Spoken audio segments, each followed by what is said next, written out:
Dans l'univers complexe et riche de Batman, rempli d'antagonistes tous plus fascinants les uns que les autres, un personnage se démarque malgré son manque de popularité par son exploration profonde de la quête identitaire par laquelle nous passons tous plusieurs fois durant notre vie. Et ce personnage, c'est Clayface, le métamorphe au visage infini.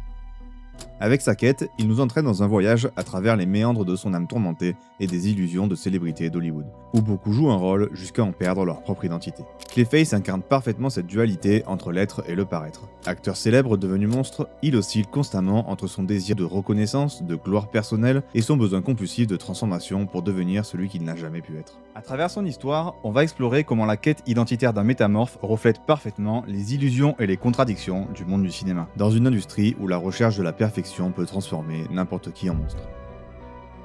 Mais avant de vous embarquer avec moi dans ce récit, il est important, non, il est nécessaire de revenir en arrière et de se plonger dans les origines de Clayface. Bon, pour les méga puristes des comics, désolé mais vous pouvez passer votre chemin, je ne vais pas me servir des origines du personnage dans les comics, mais plutôt de celles que tout le monde connaît. Je vais bien sûr parler de ses origines dans la série animée Batman avec ce double épisode fantastique qui a défini le personnage dans l'imaginaire collectif et qui pour le coup a vraiment laissé sa trace, pour toujours. Allez, c'est parti.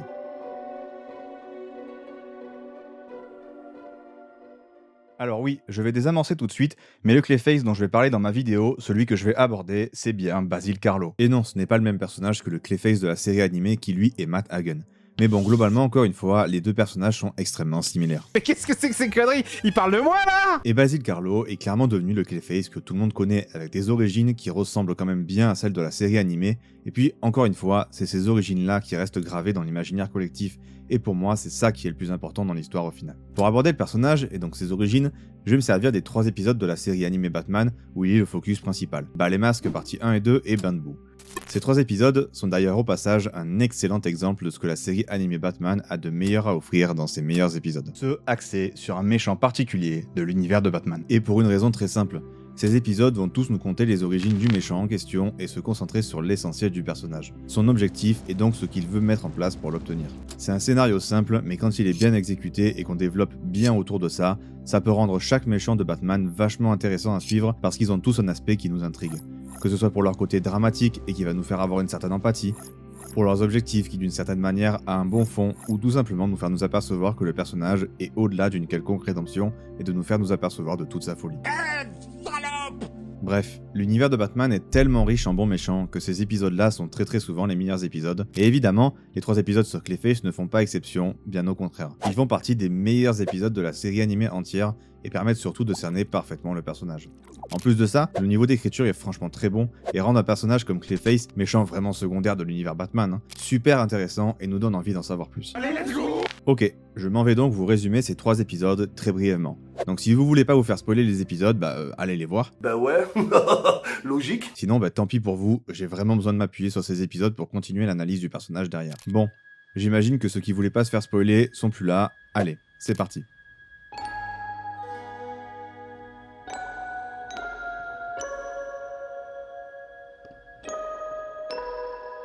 L'épisode commence avec une rencontre pour le moins étrange entre Lucius Fox et Bruce Wayne. Ce dernier se comporte vraiment bizarrement. Mais t'es pas net, non? Et Lucius lui remet une mallette qui incriminerait un certain Roland Daggett qui aurait monté tout un plan complètement illégal pour reprendre de force les entreprises Wayne. Satisfait, Bruce se met à sourire. Et dit qu'il espère détruire Roland Daggett. C'est alors qu'un groupe de personnes armées apparaît et essaye de tuer Lucius Fox. Batman arrive alors et arrête les hommes armés mais laisse échapper le faux Bruce Wayne. Pendant que Lucius, grièvement blessé, dit à la police que c'est Bruce Wayne qui l'a mis dans cet état. Mais comment c'est possible? Il nous est alors révélé que le faux Bruce Wayne est en fait Matt Hagen, un ancien acteur très connu qui semble avoir développé une addiction à une sorte de crème pour le visage qui s'appelle Renouillou. Sauf que cette crème est un produit expérimental très dangereux développé par les entreprises Daggett et qui lui permettent de changer l'apparence de son visage à souhait. Oh purée de pommes de terre, mais c'est pas vrai ça. Il utilise ce produit pour se permettre de recouvrir de la défiguration qu'il a subie lors d'un accident il y a quelques années et qu'il a caché à tout le monde de peur de se mettre en danger dans son métier d'acteur. Car maintenant défiguré, il a perdu son potentiel gagne-pain. On retrouve alors Daggett avec ses hommes de main et il décide de se débarrasser de Matt Hagen. C'est pas très convivial. Qu'il sent de plus en plus instable et qui plus est, ne lui est plus d'aucune utilité. En plus de pouvoir potentiellement témoigner contre lui s'il se faisait arrêter. Ils vont donc attendre qu'il revienne pour sa livraison de Renouillou et l'abattre tout simplement. Comment ça, mon ref? Matt Hagen vient alors s'introduire dans le labo de Daggett pour voler le Renouillou. Il se fait attraper par les hommes de main qui décident de le tuer en lui versant une cuve entière de Renouillou sur le visage, le place dans sa voiture, laissé pour mort, mais évidemment, il n'est pas mort et son corps commence à muter. Waouh, qu'est-ce que c'est que ce truc là? Un des hommes de main de Daggett se fait alors arrêter après un stratagème de Batman pour obtenir des réponses de lui, mais il ne fait que lui confirmer que l'homme qui a rencontré Fox n'était pas Bruce Wayne avant de se faire arrêter. Pour essayer de blanchir son nom, Bruce va voir Lucius Fox à l'hôpital, mais ce dernier prend peur, appelle la police qui arrête Bruce sur le champ. Je veux que ça s'arrête.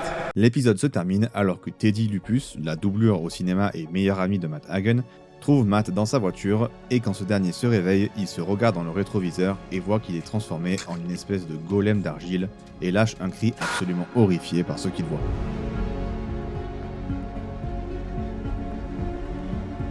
Cet épisode commence avec un flashback où l'on voit comment Hagen s'est vu approché par Daggett avec le Renouillou et comment il est devenu addict au point de devenir un homme de main, prenant l'apparence de certaines personnes pour certaines missions. Retour au présent où l'on voit un Matt Hagen complètement au fond du trou, il regarde déprimer ses anciens rôles et sa gloire passée, et on s'aperçoit qu'à chaque film qui passe, son apparence change pour prendre l'apparence qu'il avait lors de chaque film. Hagen voit alors l'opportunité qui s'offre à lui de pouvoir imiter absolument tout le monde, de l'apparence à la voix. Alors là, j'imagine que certains disent là vraiment quel lâche, quel gros sac à merde. Son meilleur ami pense alors que sa carrière va pouvoir reprendre grâce à ce pouvoir. Mais il est un peu con quand même. Mais évidemment, c'est impossible pour Hagen de garder l'apparence qu'il souhaite pendant longtemps, l'effort que ça lui demande est colossal, sa carrière est officiellement terminée cette fois-ci.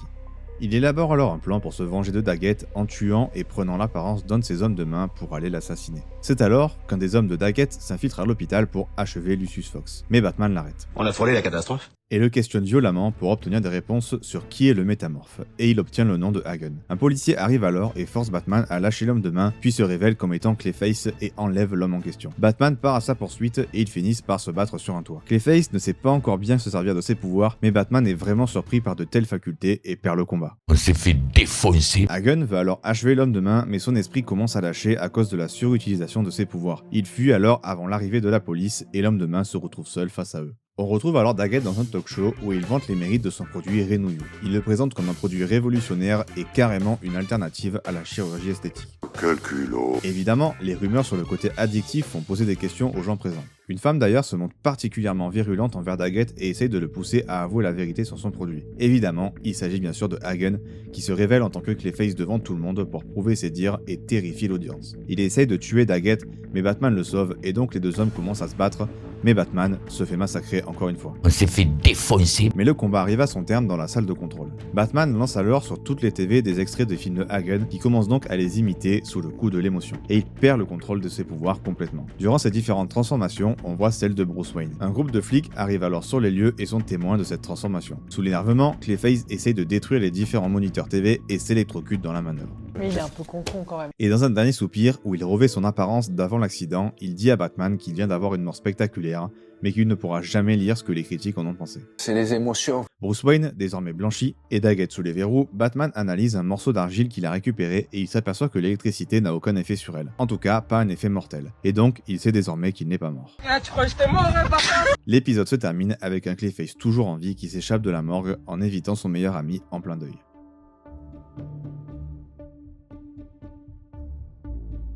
Après un long moment sans que Clayface n'apparaisse à Gotham, il fait sa réapparition sous les traits d'un garde d'une tour de la finance de Gotham. Il essaye évidemment de s'infiltrer pour y voler cette fois-ci de l'argent. Après s'être fait repérer, Batman intervient tout de suite grâce au déclenchement de l'alarme silencieuse. Bah ouais, logique. Mais Clayface se joue de lui et le met KO avant de s'enfuir.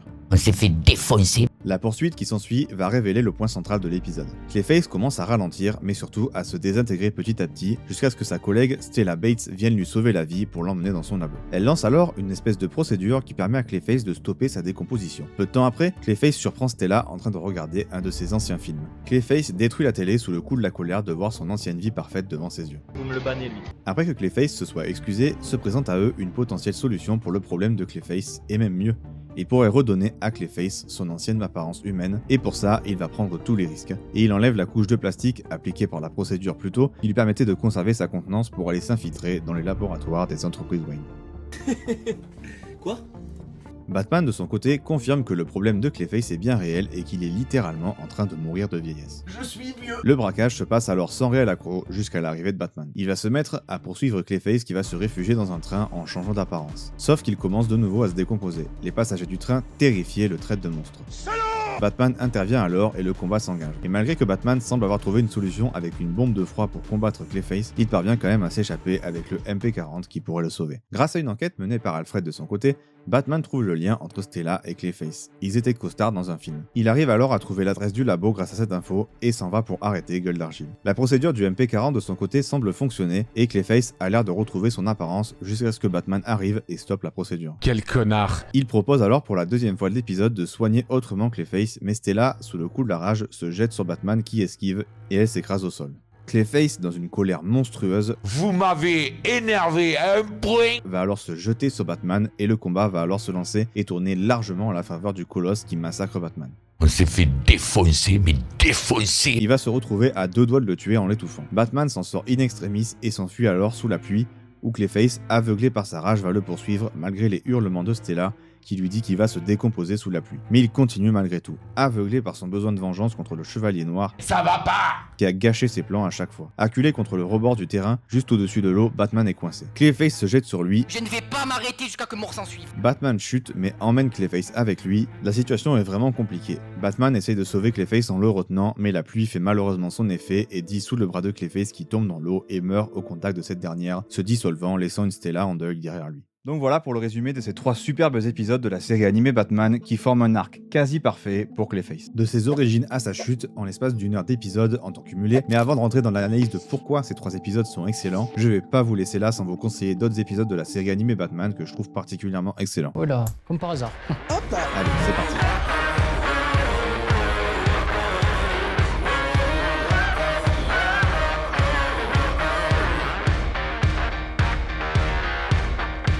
Bon, essayons un peu de décortiquer ce qui fait de Clayface un super personnage dans ces 3 épisodes. Ne t'inquiète pas, ça va bien se passer. La première chose établie très rapidement par le premier épisode dans le triptyque, et qui est un grand classique de l'animé Batman, c'est de nous faire avoir de l'empathie pour le méchant. Présenter des méchants complexes qui ne sont pas que de vulgaires méchants pour être méchants, mais qui ont des raisons souvent plutôt valables et surtout hors de leur contrôle de faire ce qu'ils font. De Double Face à Poison Ivy, en passant par Mr. Freeze évidemment, tous ces excellents exemples dans lesquels on peut citer aussi Clayface parce qu'après un accident malheureux qui lui a coûté sa carrière, et donc sa raison de vivre tout simplement, on retrouve un homme dos au mur qui est désespéré et prêt à tout pour retrouver son apparence et surtout retrouver sa vie.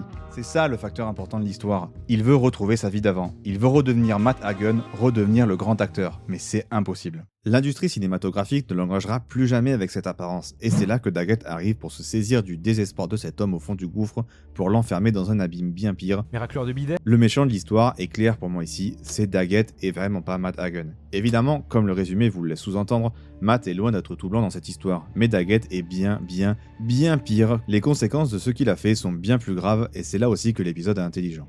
L'objectif de Matt, qui est de tuer Daggett, va encore une fois mettre Batman face à une situation compliquée où il doit empêcher un méchant de tuer un méchant encore pire. C'est un bordel. Bref, Matt est donc complètement drogué et addict à ce produit au-delà même de l'effet qu'il a sur son visage. C'est une vraie drogue. Daggett l'a rendu accro tout simplement et grâce à ça, il va se servir de lui pour commettre des crimes horribles. Matt est complètement coincé. Je veux que ça s'arrête. Voilà, ça c'est la première partie du développement de Clayface. Montrer un homme complètement coincé dans sa situation, drogué, désespéré, et à qui on a littéralement pris la raison de vivre. Un homme au pied du mur, littéralement prêt à tout. C'est génial. Mais ça va plus loin que ça, parce que le personnage a une subtilité intéressante due à son accident, parce que son apparence est tout pour lui en tant que star de cinéma. C'est son identité tout entière, encore plus que pour nous autres citoyens lambda. Pour chaque personne, notre visage est une grosse partie de notre identité, mais J'ai un scoop pour vous. pour Clayface, c'est son visage actuel son identité, et je parle bien de son visage au moment de l'accident, pas celui dans 10, 20 ans. Il ne veut pas qu'il change. Il veut rester à tout jamais jeune et beau pour continuer à jouer dans des films. Il ne vit qu'au travers de sa carrière d'acteur, et son visage, son apparence et son unique identité, et l'accident lui a retiré tout ça. Imaginez-vous à sa place. Prenez 2 secondes et imaginez perdre votre seule et unique raison de vivre du jour au lendemain. Ce que vous seriez prêt à faire si quelqu'un vous donnait un moyen de les récupérer. Mais du coup, est-ce que les épisodes nous expliquent pourquoi il est comme ça? Pourquoi son apparence et sa carrière d'acteur est aussi importante pour lui? Non. Pour le coup, l'épisode ne va pas aussi loin, mais nous donne quand même une belle piste, même si elle est simple. C'est que pour Matt Hagen, le jugement des autres est extrêmement important. Il est vraiment superficiel sur ce point. Il y a un vrai besoin de reconnaissance de la part des autres en général. Je veux dire, reposons les bases 2 secondes. Le jugement des autres est tellement important pour lui qu'il va jusqu'à tester un produit expérimental quand même, parce que oui, certes son accident est horrible, il est fini défiguré, c'est vrai, mais il aurait pu essayer de s'adapter à sa nouvelle vie et pas tester un produit expérimental par une boîte douteuse quand même. Mais il est un peu con quand même. Dans l'épisode, Bruce Wayne se faisant voler son identité, preuve que même le grand Batman peut se retrouver vraiment mis à mal par une usurpation d'identité, et il finira par se faire arrêter, prouvant par là même la dangerosité de Clayface sans même avoir à utiliser sa force physique. Et c'est surtout intéressant parce que ça poursuit la thématique de l'identité abordée pour Clayface en l'étendant à Batman, et c'est à double sens et permet de travailler 2 persos en même temps. Et encore plus quand on sait que Batman a 2 identités, et que privé de celle de Bruce Wayne, il se prive de toute une partie de sa quête et des possibilités qui vont avec. Preuve qu'il ne peut pas s'en passer non plus, comme Clayface. Ensuite, à l'image de beaucoup de méchants de l'univers de Batman, Clayface se retrouve pris dans un engrenage sur lequel il n'a aucun contrôle. Gotham est vraiment un gouffre sans fond qui rend tout le monde horrible. Chaque faiblesse va être exploitée par la ville pour vous pousser dans le gouffre. Dans l'histoire, c'est représenté évidemment par l'immonde Daggett qui profite de son malheur et de ses faiblesses pour l'utiliser, et vraiment, le bourbier est sans fond et c'est impossible de s'en sortir même pour un métamorphe. Gotham finira toujours par vous avoir, même si vous changez d'apparence pour la fuir. Ouh là là, c'est la décadence. Son destin est horriblement tragique. Privé de ce qui fait de lui ce qu'il est, sa passion et son envie de célébrité, il en viendra même à douter de son existence en tant qu'homme. Et c'est là que la graine qui germera dans le 3e épisode est posée. Il commence déjà à ne plus se voir comme un être humain, mais comme un monstre. Et quand ça lui sera confirmé par les autres, il y croira instantanément, parce qu'on rappelle que le jugement des autres est extrêmement important pour lui. Il est perméable sur la vie des gens, sur son travail, sur lui, sur son identité. Donc ce changement énorme dans sa vie quand il va devenir Clayface va encore plus l'affecter qu'une personne lambda à cause de son caractère. Et d'ailleurs, cet aspect monstrueux et perte d'identité deviendra tellement fort pour lui qu'il va finir par rejeter toute forme d'aide à partir de sa transformation. Son meilleur ami essaiera de l'aider, mais il finira inévitablement par le repousser. D'ailleurs, dans les 2 épisodes, à plusieurs passages, ça laisse clairement sous-entendre que Teddy Lupus n'est pas que l'ami de Clayface, mais qu'ils sont dans une relation amoureuse. Vu que la série date de 1992, il est fort probable que Paul Dini n'ait pas voulu se créer de problème en assumant qu'il avait montré une relation homosexuelle à l'écran. Mais c'est vrai qu'en regardant ça plus de 30 ans après, ça paraît plutôt évident. Et d'ailleurs, Teddy Lupus essaiera de l'aider, mais Clayface va finir par rejeter toute forme d'aide à partir de sa transformation. Comme si la vie n'existait plus, comme si son ancienne identité de Matt Hagen n'était dépendante que de son apparence. Pour lui, il n'est plus Matt Hagen. Il se retrouve à se dire qu'il n'a plus à prendre de bonnes décisions. Il est littéralement devenu un monstre à ses yeux. Une autre identité, une autre personne. Et c'est aussi ça qui le poussera à prendre son nom de gueule d'argile pour séparer ces 2 identités. C'est d'ailleurs une quête qui le poussera jusqu'à la fin de sa vie, retrouver son visage pour retrouver sa vie et son identité. Et lors de sa transformation, il le dira lui-même, Hagen n'existe plus, maintenant il n'y a plus que moi, gueule d'argile. C'est devenu un monstre mu par la vengeance, plus une personne tant qu'il n'aura pas retrouvé son visage, sa vie est en pause en quelque sorte. Et pour continuer à pousser son développement avec le jugement des autres envers lui, sa première apparition en tant que Clayface va se dérouler devant du public et a lieu dans un théâtre, où il se transforme sur scène, littéralement comme un monstre de film. C'est pas un hasard à ce stade-là. D'ailleurs, il combattra Batman et brisera même une caméra de tournage lors du combat, pas besoin d'être un expert pour comprendre le clin d'œil. J'ai pas compris. Il brise la caméra de cinéma comme pour rappeler au spectateur que sa carrière est terminée, mais aussi que c'est un peu le cinéma qui l'a brisé. Aucun détail n'est laissé au hasard de toute façon, tout veut dire quelque chose, et d'ailleurs, il est traité comme un monstre classique durant cette scène, mais pas que durant cette scène. Parce que de manière générale, une fois transformé en Clayface, il sera mis en scène comme un monstre classique du cinéma. Comme une chose horrible qui est supposée faire peur. Jouant par exemple avec les ombres apparaissantes parfois de nulle part comme un Michael Myers. Il y a un vrai changement de traitement du personnage au moment de sa transformation. Mais comme le laisse bien comprendre ce triptyque derrière, le monstre reste l'homme. Malgré toute sa volonté de l'oublier, il est toujours là et c'est ça sa faiblesse ultime, son identité. Et c'est comme ça que Batman le vaincra en fin d'épisode 2. On a frôlé la catastrophe. Ses anciens rôles le hantent de par son désir qu'il a de redevenir celui qu'il était. Comme si le monstre laissait place au désir de l'homme derrière lui. Il n'a aucune maîtrise sur ça. C'est le seul moment où il ne peut plus se contrôler et mettre Matt Hagen au placard. Il est littéralement écrasé par ses émotions. Mais malgré tout, au moment de sa mort, ce n'est pas Clayface qu'on va voir, mais Matt Hagen. Parce qu'il reste un ancien acteur et jouera un rôle pour mettre en scène sa mort dans ce qui reste selon lui sa meilleure scène jamais jouée, continuant sa tragédie d'acteur qui perd sa vie jusqu'au bout. Parlant même des critiques qui ne verront pas sa mort. Ensuite vient l'épisode 3 et c'est le moins bien des 3 honnêtement. Voilà, comme par hasard. Mais il reste franchement bon, et continue bien les thématiques des 2 premiers et en apportant même de nouvelles qui sont vraiment intelligentes. Et une de ces choses qui va être rajoutée par ce fameux épisode 3, c'est l'impact de Batman sur sa vie. Voilà, j'aime bien. Batman lui propose toujours de lui venir en aide, pour qu'il essaye de le rendre à nouveau lui-même, mais Hagen refuse. C'est non. Certainement à cause d'un certain ego, mais aussi d'une méfiance de la part de Batman qui commence de plus en plus à détester. Là où dans les 2 premiers épisodes, Batman était simplement la personne qui l'arrêtait et l'empêchait d'accomplir son plan, ici, avec le temps, ça devient de plus en plus personnel. Batman commence de plus en plus à devenir la source de tous ses problèmes, et c'est là que la vengeance va commencer à ressortir. En fait, je dirais que le défaut majeur de l'épisode, c'est que Batman semble presque mal écrit et insensible dans cet épisode. Je m'explique. Clayface, en fait, il cherche juste à se soigner. Certes, il s'y prend pas de la bonne manière, mais il ne fait aucune victime sur la route. Au final, Batman est même carrément responsable selon moi de la chute finale de Hagen, et de sa supposée mort, quand il l'empêche d'utiliser le MP40 pour se soigner. Possible que Batman ait une info qu'il ne divulgue pas sur le MP40, peut-être que ça aurait tué Clayface, mais cette info, on l'a pas. Donc son move d'empêcher purement et simplement Clayface de redevenir Matt Hagen devient à mes yeux un acte de pure cruauté, et va à l'encontre totale de ce que veut faire le personnage dans l'épisode même. Quel connard. Il propose de le soigner, on le rappelle. Ensuite, on voit que Clayface serait prêt à tuer Batman et qu'au fond, c'est pas quelqu'un de profondément bon. Ça, sur le principe, on est d'accord. Mais au final, Clayface, c'est quelqu'un d'un peu mauvais avec un ego démesuré et une envie de succès et d'approbation par le public à qui il est arrivé des choses horribles et qui l'ont rendu infiniment pire. Comme je l'ai dit plus tôt, il se considère comme un monstre, et tout le monde le voit comme un monstre, et il s'enferme dans ce cercle vicieux qui est décuplé par le fait qu'il ne peut plus se changer autant qu'il veut à cause du défaut de ses pouvoirs. Il veut à tout prix redevenir Matt Hagen. C'est là le but de l'épisode, et c'est là aussi le but de la vie de Hagen depuis son accident. Les 2 objectifs convergent donc vers ce final qui en révélera beaucoup sur le personnage. Dans la série animée Batman, on va toujours au plus efficace et au plus simple, mais avec une intelligence qui rend tout extrêmement agréable à suivre, et où on n'a pas l'impression d'être pris pour des cons. Voilà, j'aime bien. Et on va toujours vers un développement qui va dans le sens de la quête globale. Dans ce triptyque, on ne déroge jamais avec cette règle. On ne fait que rajouter des éléments pour ajouter du drama autour du personnage. Sa vengeance envers Daggett étant accomplie, le fardeau et la bataille pour rester en vie deviennent de plus en plus durs. En parlant de Stella et de son rapport à Clayface, ce qu'on voit c'est que Clayface l'aime moins que sa vengeance contre Batman. Mais c'est la seule réponse que nous donnera l'épisode sur leur relation. Ça nous laisse sur une interrogation envers ses vrais sentiments, sa réelle envie de reprendre une vie normale alors qu'il est consumé par la vengeance. Parce qu'au final, aveuglé par cette même vengeance, il causera sa propre perte. La vengeance reste donc au cœur de son histoire, du début à la fin. D'abord vers Hagen, puis vers Batman.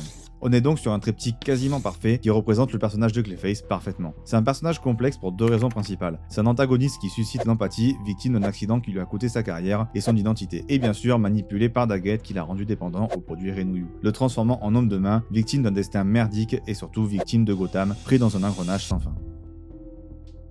Mais ce n'est pas le seul média qui a trouvé des originales Clayface qui sont vachement bien écrites. Et en plus, elles sont plutôt récentes parce qu'elles ont été écrites dans Detective Comics Rebirth, run carrément récent, et on va voir ça tout de suite.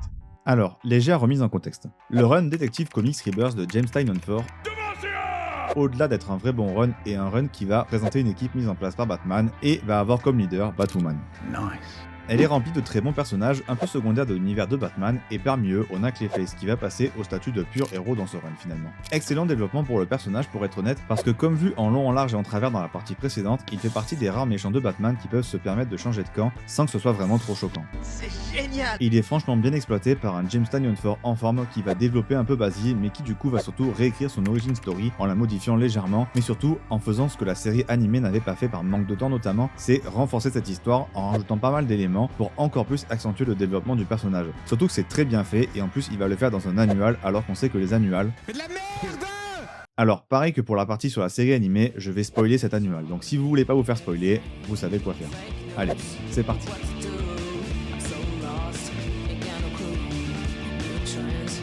L'histoire débute dans l'atelier du père de Basil Carlo, qui est un concepteur de masques pour le cinéma, et il nous dévoile sa formule secrète, le Renouillou. Une sorte de produit industriel qu'il mélange pour façonner sur son propre visage directement. Il tient un discours à Basile en lui expliquant que personne n'aime réellement les monstres et que celui qui est en chacun de nous doit demeurer caché parce que sinon on vous déteste. Et que les films de monstres ne sont là que pour les pointer du doigt et servir d'exutoire aux spectateurs. Quoi ? On se retrouve ensuite 20 ans plus tard avec un Basil Carlo adulte littéralement au prime de sa vie. Sa carrière a réellement décollé et il commence à être reconnu partout et il est même pressenti pour recevoir un Oscar pour son dernier rôle. Qu'est-ce donc cette diablerie ? Et maintenant qu'il a un peu plus le choix sur les films qu'il peut faire, il veut évidemment faire des films de monstres. Il le veut absolument parce qu'il veut prouver à tout prix à son père qu'on peut montrer son côté sombre et que les gens peuvent quand même vous aimer malgré tout. Et ce rôle précis lui permettra ça selon lui, mais évidemment ça va pas se passer comme prévu. Vous êtes bien informé, hein ? En repartant de son rendez-vous, il va avoir son fameux accident défiguré de manière très grave. Il refuse qu'on le regarde, il commence déjà à dissocier son ancienne identité de la nouvelle défigurée et évidemment il perd l'intégralité de sa carrière et de sa notoriété. Plus personne ne veut l'embaucher pour des films, bref, sa vie est fichue et en plus, son père est mort. Je veux que ça s'arrête. Mais évidemment, il va pas se laisser abattre et se rappeler de ce que son père utilisait pour déformer son visage et l'essayer sur lui-même. Il va retourner sur le plateau de son film et il est parfaitement lui-même. Sauf que le problème, c'est qu'il n'a pas assez de produits pour finir le tournage. Il va donc falloir qu'il s'en procure, ce qui va évidemment attirer l'attention de Batman, car il va braquer les entreprises Daggett pour trouver le produit. Batman se lance alors à sa poursuite et la confrontation a lieu et Batman l'envoie à l'hôpital. Une fois à l'hôpital, la supercherie est révélée. Il est défiguré, ça fait la une des journaux, et la réalisatrice du film vient le voir et lui précise qu'il n'a plus le rôle. Mais que ça n'a rien à voir avec son apparence, mais avec le mensonge. Il a perdu ce pourquoi elle l'avait embauché. Si ça avait été son apparence, elle se serait battue pour lui et pour qu'il ait le rôle parce que la laideur n'était pas un problème dans son film, c'était même le sujet, montrer que l'industrie hollywoodienne est et a toujours été laide, et ce qu'elle peut faire à un être humain. Mais bon, du coup, à cause du mensonge, elle est en mode vous me le bannez lui. Batman vient alors le voir et Basil lui reproche absolument tout et fait de lui le cœur de tous ses problèmes alors qu'il ne l'est pas évidemment. Batman comprend parfaitement la situation et essaye d'aider Basil en lui disant qu'il n'est pas un monstre. Seulement quelqu'un de terrifié et de triste qui s'en prend à lui parce qu'il n'a rien d'autre à quoi se raccrocher. Social, putain! Et là, il lui propose un marché. Grâce au stock de Renouillou qu'il a chez lui, il peut faire tomber Daggett qui a mené en secret des expériences sur des centaines de personnes. Quel connard. Ce monstre a ruiné des vies entières, autant physiquement que psychologiquement. Le produit détruit tout. Quel connard, putain, c'est pas possible. Et si Basil témoigne, Daggett tombera à coup sûr et ira en prison pour le restant de ses jours, débarrassant Gotham du problème qu'il représente. Basil a donc le choix de devenir le monstre que tout le monde veut voir en lui ou devenir quelqu'un de bon et respectable et aider Gotham en faisant tomber Daggett, mais dès qu'il arrive au tribunal, il décide d'aller voler le stock de Renouillou, mais deux flics ripoux à la solde de Daggett vont l'empêcher de témoigner et vont faire exploser sur lui tout le stock, ce qui va le transformer en Clayface. Derrière, on se retrouve sur le tournage du film où Clayface va arriver en disant qu'il a fait son choix et attaquant tout le monde, pendant que Batman, évidemment, essaye de l'arrêter. Mais trop tard, il verse le produit sur son assistante qui essayait de l'aider et n'aura désormais qu'un seul but, montrer le monstre qu'il est à l'intérieur et désormais à l'extérieur à tout le monde. L'histoire se termine avec un dialogue avec son père dans le passé où son père lui demande de ne jamais montrer le monstre qui est en lui, chose qu'il a désormais faite et qui sera l'objectif de sa vie.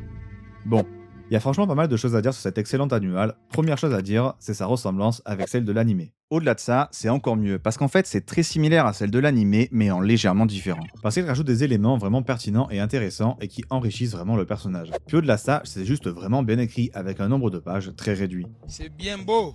C'est bien beau. Et ça commence avec le fait qu'il est fasciné par les monstres dès le début, son père étant créateur de masques de monstres pour les films. Rajouter cette chose en plus change vraiment le personnage parce que ça lui met un pied directement dans le milieu du cinéma, mais également dans le cinéma de monstres. Et d'ailleurs, je peux pas parler de cinéma de monstres sans vous faire une petite recommandation.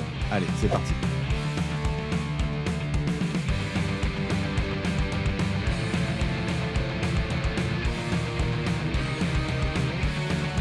On peut aussi rajouter à ça le fait que les masques sont de très bonnes manières de parler d'identités différentes. Bref, rajouter ce tout petit détail dans la vie de Clayface rend l'intégralité de son histoire plus logique. Ça lui donne un but. On voit un petit bout de son enfance et ça relie tout en fait. C'était un peu l'élément qui manquait pour rendre le tout plus intéressant et mieux écrit. C'est typiquement le genre d'élément qui change un personnage complètement. Arline de Stepan Sejic, dont j'arrêterai jamais de parler, est bourré de ce genre d'éléments qui complètent parfaitement Mad Love de Paul Dini et enrichit les origines d'Harley Quinn. C'est vraiment ce genre de récit. On peut rajouter à ça que le comportement de son père est crucial dans la suite de sa vie, donnant une raison vraisemblable pour son futur comportement, notamment sur un fait bien particulier qui, encore une fois, est extrêmement intelligent, et c'est qu'il lui fait bien comprendre que personne n'aime les monstres et que personne ne veut les voir en vrai, même si on les aime au cinéma. Que ce soit des monstres intérieurs ou littéralement des monstres d'apparence en extérieur, personne ne les aime vraiment, on ne veut pas voir la laideur des autres. Vous voyez bien, vous comprenez le problème. Je sais que vous êtes observateur, donc je suis sûr que vous comprenez le problème. Et c'est intéressant parce que c'est un double discours. Évidemment, il y a la manière évidente de voir la chose avec le fait que les gens en général ne veulent pas voir votre côté obscur ou peuvent être gênés devant des personnes défigurées, malheureusement. C'est très triste, mais c'est vrai. Il y a aussi un discours sur Hollywood où le beauty privilege est évidemment énorme. Précision, évidemment que la beauté n'est pas l'argument principal pour devenir acteur ou actrice. Mais on a quand même tendance à privilégier ce genre de profil qui rentre bien dans les normes de beauté pour attirer des spectateurs au cinéma. C'est une tendance, voire même carrément une obsession, de ne montrer que de belles personnes au cinéma. Je tombe à la renverse. Et évidemment, ça fait double écho avec la suite du récit prouvant encore une fois la maîtrise narrative de l'histoire. Autre partie vraiment intéressante, c'est qu'on retrouve Clayface en tant que grande star de cinéma au pic de sa carrière. Son rêve quasiment atteint. Il le touche du bout des doigts. Et c'est quelque chose qu'on n'a pas vu dans l'animé, et c'est là que se situe la plus grande différence de comportement entre les deux personnages. Matt Hagen, même si on le voit pas de manière directe dans l'animé, on le sent quand même que avant l'accident, c'était pas forcément quelqu'un de très agréable ou de très bon.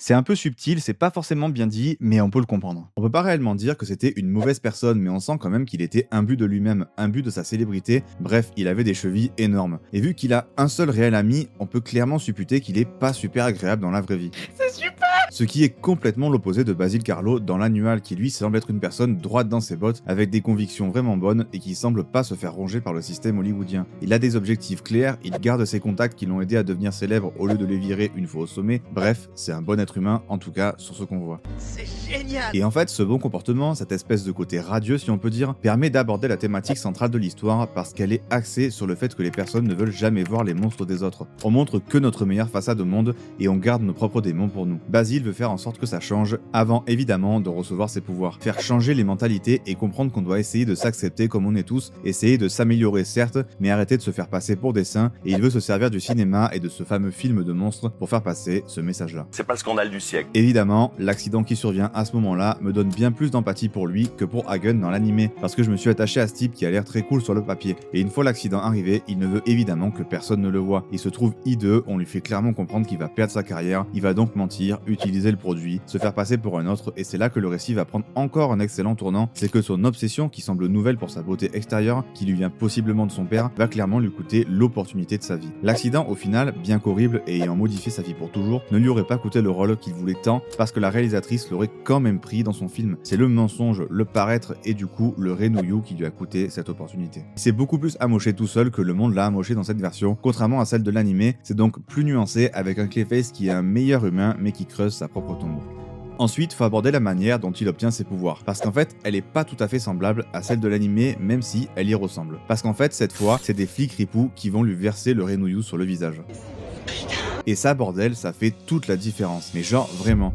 Le twist est d'autant plus intelligent qu'il ne fera à cause de ça plus jamais confiance en la police, mais il ne fera surtout plus confiance à une quelconque autorité supposée positive à cause de ça, et donc à Batman.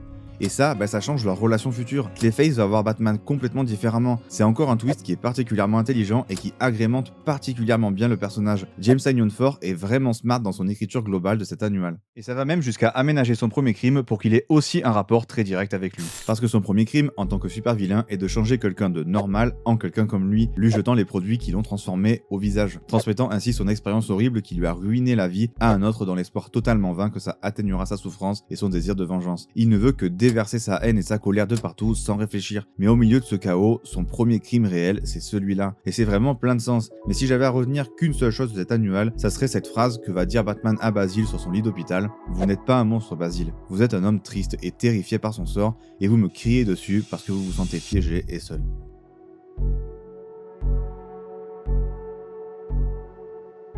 Bon, ça y est, je pense qu'on est clair sur les origines de Clayface, on a bien fait le tour du personnage et on va enfin pouvoir s'attaquer à ce que je considère comme une sorte de suite spirituelle à ces différentes origines story. Évidemment, c'est pas réellement le cas parce que les One Bad Day restent hors du canon. Mais peu importe, c'est une trop bonne suite à ces histoires pour que je la considère pas comme telle. Mais du coup, c'est quoi ce comics ?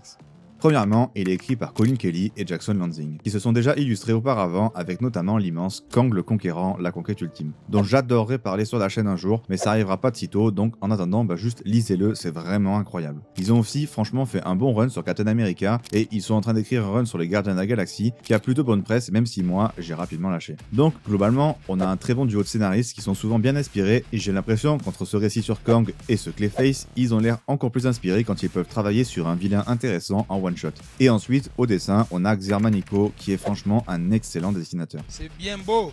C'est bien beau. Il a notamment travaillé sur Justice League Dark Infinite, Dawn of Green Lantern, Flashpoint Beyond où il a fait un excellent travail sur chaque œuvre. Toujours un dessinateur qui fait un excellent travail et dans ce comics, ça déroge pas, je me demande même si c'est pas son meilleur travail d'ailleurs. Chose importante par contre, ce comics fait partie de la fameuse collection One Bad Day. Collection qui a irrité à juste titre pas mal de lecteurs de comics en France à sa sortie, notamment pour son prix par rapport à sa pagination qui est clairement un prix de BD franco-belge. Et les BD franco-belges sont vraiment chers. Mais bref, erreur d'édition ou pas, ça n'empêche pas la collection d'avoir une vraie identité et surtout une vraie proposition.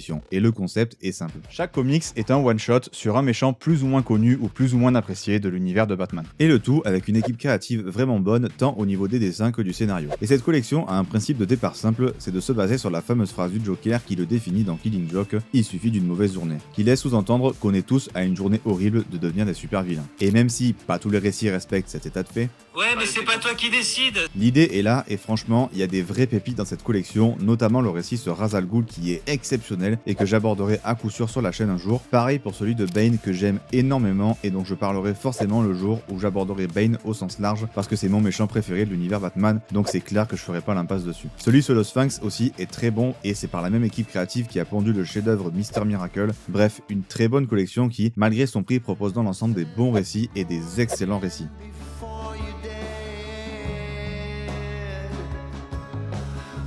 Basil Karlo a toujours rêvé d'être acteur, ou plutôt d'être le plus grand acteur de tous les temps. Mais lorsqu'il est devenu Gueule d'Argile, sa vie a pris un tournant inattendu. Aujourd'hui, après bien des années de lutte face à Batman, il a décidé d'agir et de changer d'air. Arrivé dans la capitale mondiale du cinéma, loin de l'atmosphère viciée de Gotham, il s'y forge une nouvelle identité et reprend son rêve où il l'avait laissé. Mais pour arriver à être la star qu'il souhaite devenir, il va devoir façonner Los Angeles à son image. Quoi? Bon, déjà, vous l'aurez bien compris, mais ici, le récit se veut être une suite de l'histoire de Clayface. L'idée est de nous faire comprendre que Clayface existe depuis un bon moment, que Batman et lui se sont combattus plusieurs fois au cours des années. En gros, on n'a pas d'autre marqueur temporel que les origines de Clayface et ses quelques années de combat face à Batman. Dans une Gotham qui, comme pour tout le monde, le tue à petit feu, donc il part à Los Angeles. Et dès les premières pages du récit, il y a quelque chose qui nous saute aux yeux, c'est l'ambiance qui est posée. Le tout commence assez lentement, avec une position claire, poser l'ambiance du récit et de la vie de Clayface au début de cette histoire. Poser aussi ses objectifs, à savoir retrouver une grande carrière d'acteur. Ça prend que 4 pages, mais déjà c'est assez marquant grâce à la qualité des dessins et surtout au choix des dessins. Voilà, j'aime bien.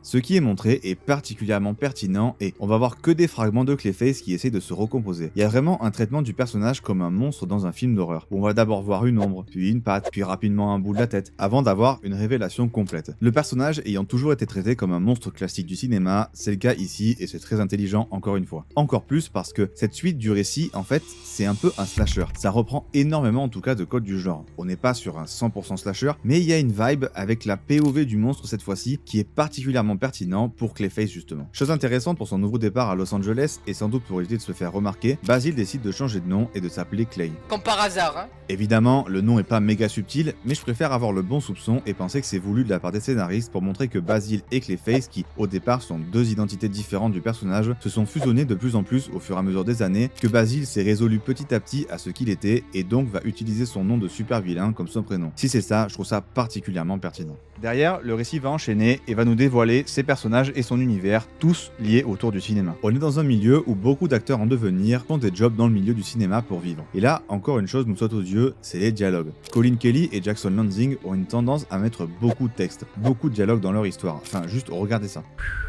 Il y en a des mots. Mais ces dialogues sont globalement vraiment bons et efficaces dans ce qu'ils essayent de faire, à savoir nous dépeindre dans cet univers au travers des différents personnages et, encore une fois, nous poser une ambiance. Comme je l'ai dit, l'action se déroule à Los Angeles et ça, c'est vachement important. Parce que comme je l'ai dit 1000 fois avant, Clayface est un personnage qui accorde une importance monstrueuse à son apparence et au regard des autres sur qui il est et sur ce qu'il fait. Donc, le changer complètement de décor va faire ressortir de lui quelque chose de complètement différent à chaque fois. Certes, Gotham est un endroit horrible et d'ailleurs, il l'a quitté comme ça. On s'échappe comme un voleur ici, tac tac, et ça repart. Mais Los Angeles a aussi des gros défauts et ce décor va vraiment servir l'histoire qui est décrite dans le comics comme une ville pour les égarés, les personnes qui se cherchent ou cherchent quelque chose de plus dans leur vie. C'est même une ville de personnes qui ne sont que des façades et qui ne sont pas eux-mêmes, qui jouent un rôle en somme. Il n'y a que très peu de personnes authentiques et la description faite de la ville et du milieu du cinéma est horrible, mais certainement proche de la vérité avec que des personnes qui s'entre-dévorent, vont s'en prendre à plus petit qu'eux pour rester au sommet, plein de faux semblants et de fausses promesses. C'est une ville de façade où chacun joue un rôle jusqu'à ce qu'il te plante un couteau dans le dos et Basil croit pouvoir changer ça intégralement, mais bon, globalement, Il y a peu de chances qu'on s'en débarrasse. il veut être une sorte de héros à sa manière et forcément, comme établi plus tôt, le mensonge est une part importante de Clayface en tant que métamorphe et super vilain, mais aussi en tant qu'acteur. Les acteurs sont en quelque sorte des menteurs, pas littéralement hein, mais vous m'avez compris. Ils jouent des rôles, ils jouent des personnages, donc paradoxalement, il va se sentir comme un poisson dans l'eau, mais cette eau, elle pue la merde.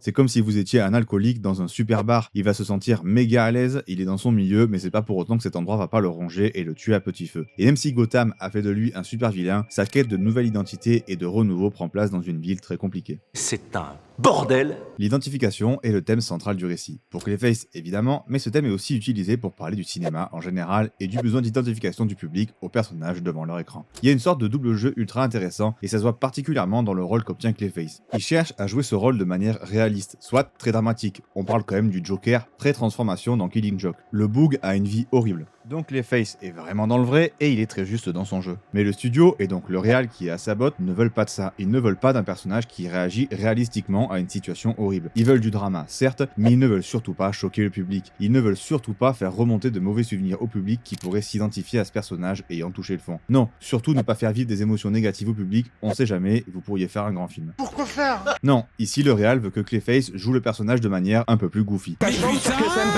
S'appuyant sur la caricature du comédien raté qui cherche à faire des vannes tout le temps pour s'en sortir. Je veux bien être gentil au bout d'un moment, mais c'est interdit. C'est vraiment ridicule et en plus coupe du coup tout investissement émotionnel de la part du public. Mais en même temps, ça va pas le pousser hors de la salle du cinéma et peut-être même le faire rire, donc bon. Au final, Clayface a raison s'ils veulent faire un grand film, le réal a raison s'ils veulent faire de l'argent. C'est bien connu au cinéma de toute façon, le public ne veut pas réellement ce qu'il veut. Qu'est-ce donc cette diablerie? Les moments tristes, les morts de personnages, c'est ce qui fait que le cinéma est aussi marquant. Les émotions négatives font partie du deal, parce que c'est des émotions et au final, c'est ce qu'on cherche quand on regarde un film, ou qu'on lit un livre, ou qu'on joue à un jeu vidéo. On cherche à vivre des émotions. Enfin, pour ceux qui ont lu Killing Joke, imaginez si avant de se lancer dans le cambriolage qui fera de lui le Joker, alors que sa situation est désespérée, le personnage principal s'était mis à sortir des vannes toutes les 2 secondes pour détendre l'ambiance. Je vais m'évanouir. Le cœur de l'histoire, c'est vraiment l'énorme travail sur Gueule d'Argile. Vraiment en profondeur. C'est le but de la collection, et ça, nos 2 auteurs l'ont parfaitement compris. Ils vont mettre Clayface en permanence face à des situations qui doivent le faire réagir. Le mettre face à des dilemmes sur lesquels il va pas avoir le temps de réfléchir, mais va devoir réagir à l'instinct. Et ça, c'est une manière très intéressante et surtout très efficace de montrer un personnage pour ce qu'il est vraiment sans qu'il puisse se cacher derrière des faux semblants. Et au final, la manière dont Clayface réagit est simple. Quand Clayface n'a pas ce qu'il veut, il tue et prend l'identité de la personne qu'il veut être tout simplement.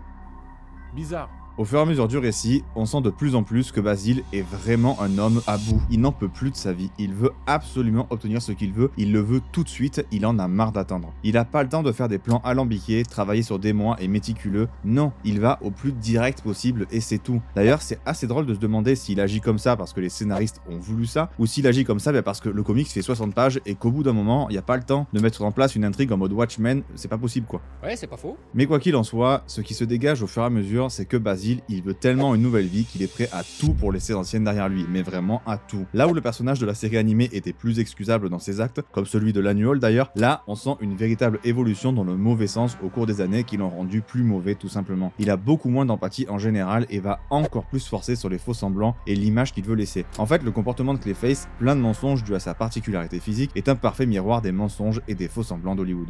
Donc le lien est clairement là et c'est vraiment un fil rouge narratif très intéressant. Si on commence à s'attarder sur qui il tue, pourquoi il les tue et quelles sont leurs convictions, il y a clairement des schémas qui peuvent se détacher sur ce que veut réellement Basil. D'ailleurs, assez rapidement dans l'histoire, on va commencer à installer la fameuse partie monstre de Clayface. Tout ce travail sur cet aspect monstrueux qui n'est pas un reflet de la personnalité, mais en fait ici au contraire, ça en est une de personnalité. Et Basil, il en est bien conscient de ça le bout. Donc il y a une sorte de double personnalité qui s'installe entre Basil Marco d'un côté et Clayface le monstre de l'autre. Basil reste, selon lui, blanc comme neige, pendant que c'est Clayface qui tue les gens. Il croit tellement fort à sa rédemption et à sa nouvelle vie qu'il développe 2 personnalités vraiment distinctes. Clayface ayant tendance à dire les vérités que Basil ne veut pas entendre. Non, tu sais exactement ce que tu es une merde. Non, je ne suis pas une merde, je suis une star. Et d'ailleurs, les transitions entre les deux sont souvent très cool à voir. En fait, chaque apparition de Clayface sous son vrai visage est marquante, impactante et parfaitement mise en scène. Il y a un côté, le monstre qui sort enfin, un peu comme Hulk. Il y a vraiment ce côté, bordel, le monstre est enfin là.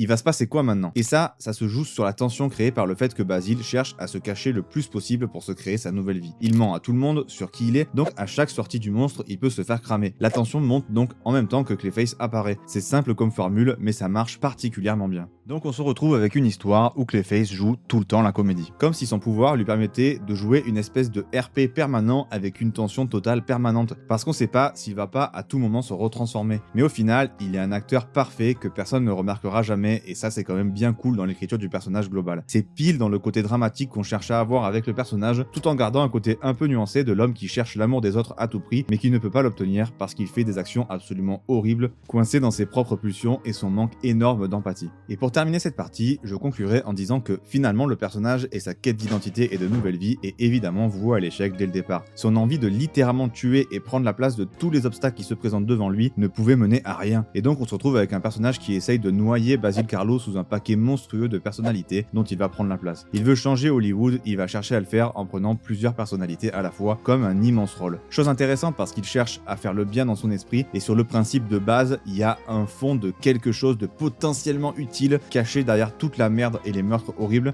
mais il fait évidemment le mal et bien plus que d'habitude. Et d'ailleurs, globalement, chaque personne qui est en travers de sa route, il finit par leur dire Je souhaite vraiment que tu malheur. les différents meurtres sont clairement le clou dans le cercueil du personnage qui pouvait potentiellement avoir une rédemption avant ça. Et donc, on a un Clayface qui va se retrouver noyé sous toutes ces personnalités qu'il a accumulées sur son chemin vers la reconnaissance et l'amour. Et du coup, quand inévitablement Batman interviendra, parce qu'il intervient toujours, c'est comme ça que fonctionne son cycle avec Clayface, il lui dira « Je suis tout le monde, je suis n'importe qui ». Et Batman lui répondra très justement « Et donc, tu n'es personne ».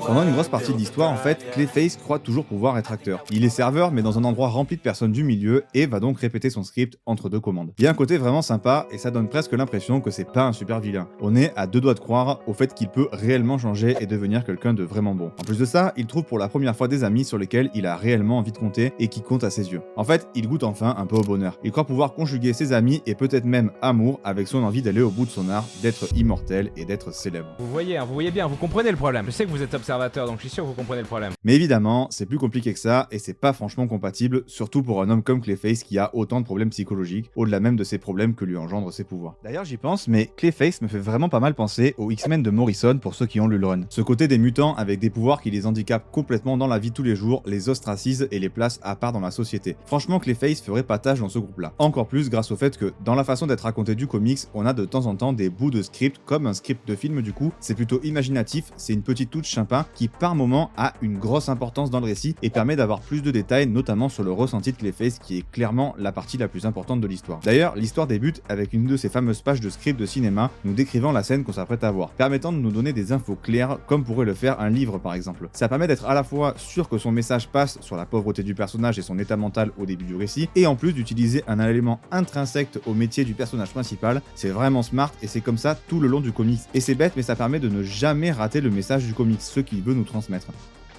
Et au final, quand on y pense, il a travaillé dur pour arriver à être ce qu'il voulait devenir avant de récupérer ses pouvoirs et de devenir un véritable monstre. Alors certes, on n'a pas les backstage de comment il est devenu un aussi bon acteur, mais on peut imaginer qu'il a travaillé vraiment dur. Et donc, quand, grâce à ces différents meurtres qu'il commet, il croit pendant un laps de temps très court mériter ce qui lui arrive, mais en fait, il est jamais lui-même, il ne fait que prendre le succès des autres et se l'attribuer littéralement en devenant eux. Donc certes, les gens l'adulent, mais pas pour lui. Ils adulent les autres personnes qui l'imitent, poussant encore un peu plus loin les troubles d'identité du personnage, et au plus le comics s'avance et le nombre de victimes augmente, au plus Clayface se dit ça. On va essayer de rattraper ce merdier, je vous promets rien. Comme je l'ai déjà dit, le comics parle du cinéma en général, mais surtout des dérives d'Hollywood aussi. D'à quel point ce milieu est rempli certes de bonnes personnes, mais aussi de personnes horribles qui ont des positions vraiment très hautes et qui prennent les décisions. Mais qu'est-ce que c'est que ces conneries? Il parle de moi là? Ça parle de comment ça peut bouffer tout le monde de l'intérieur et te détruire, te changer à tel point que tu ne te reconnaîtrais plus dans un miroir. Forcément, c'est pas le milieu idéal pour Clayface. Le comics parle pas mal aussi sur l'évolution du cinéma, sur la façon dont il peut influencer le monde négativement, mais aussi sur la façon dont il dit énormément de choses sur les envies du public qui ont changé avec le temps. Mais ça s'arrête pas là. Il y a aussi une question individuelle, un rapport individuel au niveau du cinéma. Et cette question, c'est jusqu'où on peut aller pour son art. Quelle est la limite pour passer sa vraie vision? Quelles sont les choses qui sont vraiment pas possibles à faire, quel que soit le résultat final? Quand on met dans la balance toute la merde qui a été faite en balance avec le bonheur rapporté et l'histoire marquée une fois le film sorti, la question est où se trouve la limite?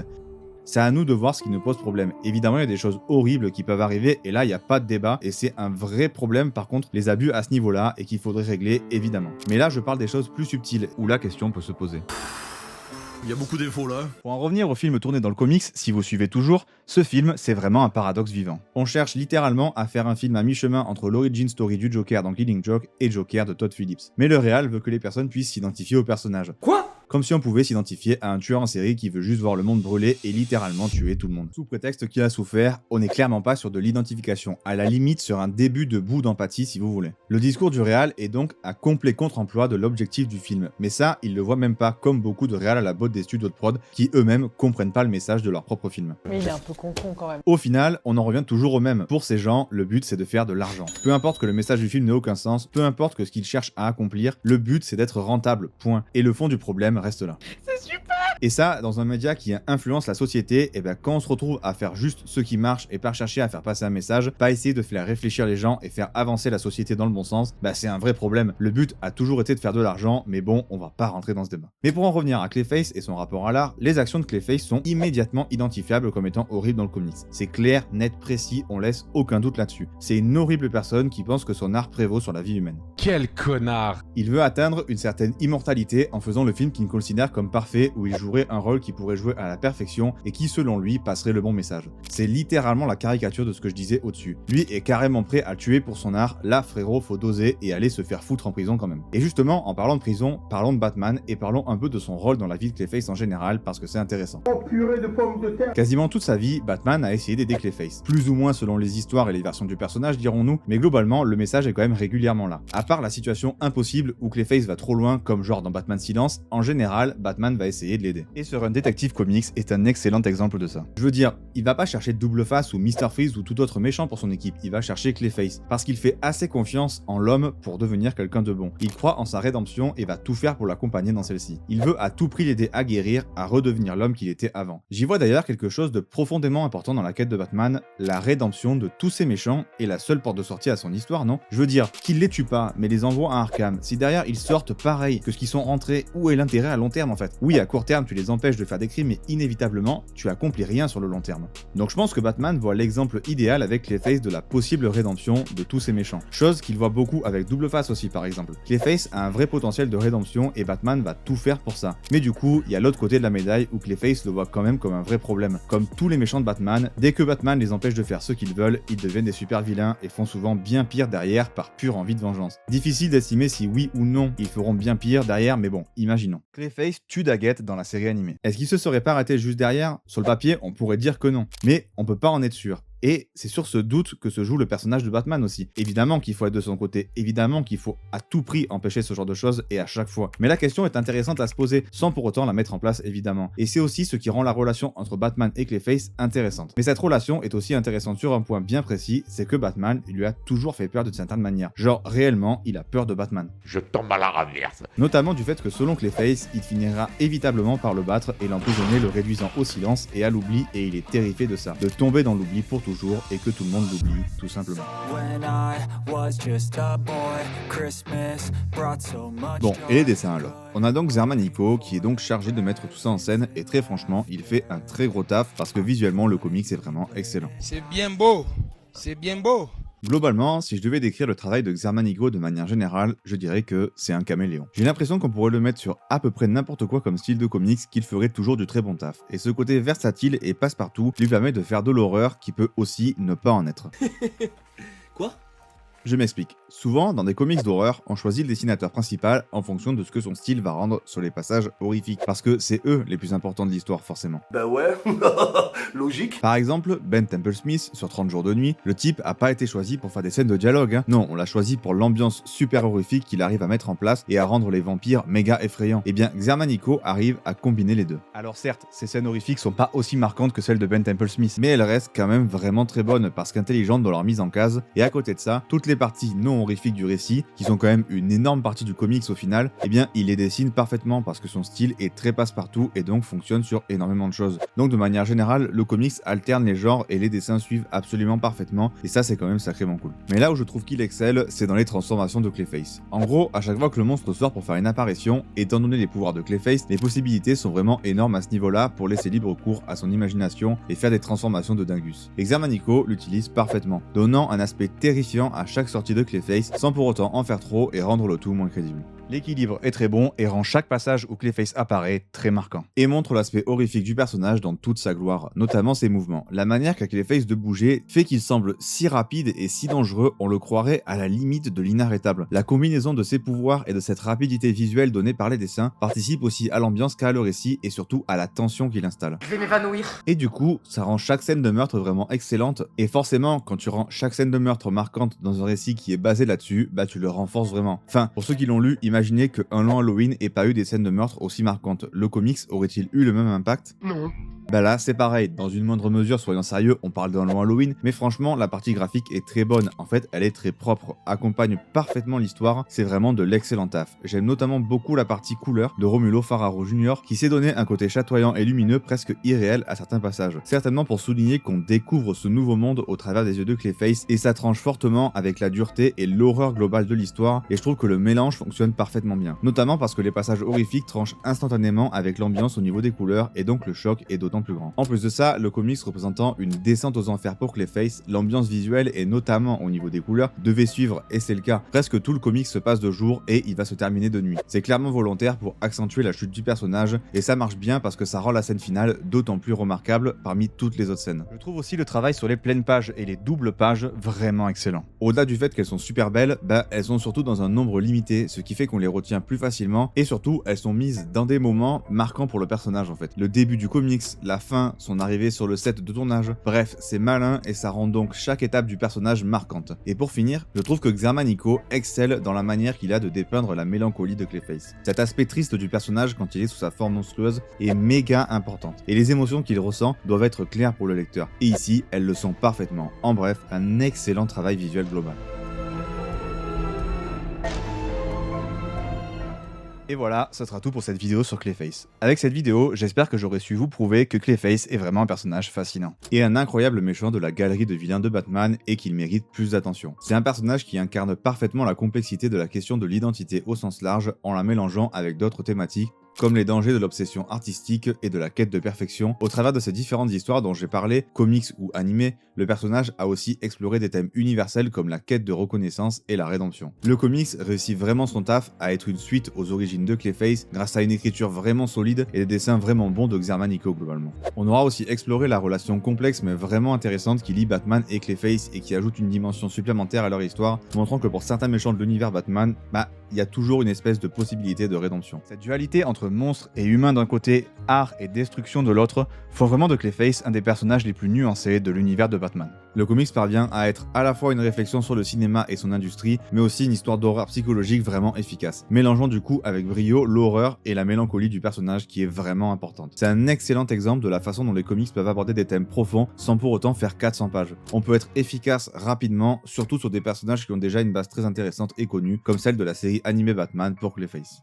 Sur ce, je vous dis à la prochaine, et n'oubliez pas, avec les histoires, l'aventure ne prend jamais fin.